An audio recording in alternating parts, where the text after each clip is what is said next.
മൈക്കേം പിടിച്ച് നാലാളെ മുമ്പിൽ വർത്തനം പറയുമ്പോൾ ഒരു വ്യക്തതയോടുകൂടെ പറയണല്ലേ. ഇത് ഏതോ ഒരു പ്രമുഖൻ എന്തോ ചെയ്തു, ഒരു തമ്മിലുള്ള പ്രശ്നം നമ്മളോടൊക്കെ പടവെന്ന് പറയേണ്ട വല്ല കാര്യമുണ്ടോ? അല്ലെങ്കിൽ ഇത് ആരാ എന്താ സംഗതി വ്യക്തമാക്കുക? ഈ സിനിമാ ഫീൽഡിലുള്ളവരൊക്കെ ഇങ്ങനെ പേടിച്ചാലോ? മൂപ്പർക്ക് പേടിയുള്ളതുകൊണ്ടാണല്ലോ ഇപ്പോൾ ആ പ്രമുഖൻ്റെ പേര് പറയാത്തത്. അല്ലെങ്കിൽ ഇപ്പോൾ ആ പ്രമുഖൻ്റെ പേര് പറഞ്ഞെന്താ?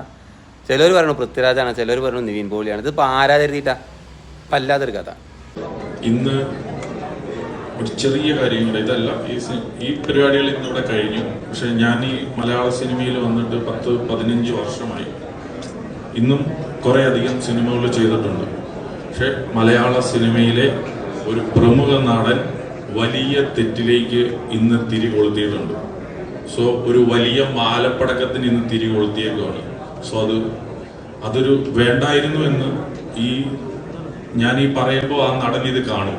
പക്ഷെ നടൻ ചെയ്തത് വലിയ തെറ്റാണ് എന്ന് ഞാൻ ഓർമ്മിപ്പിക്കുകയാണ്.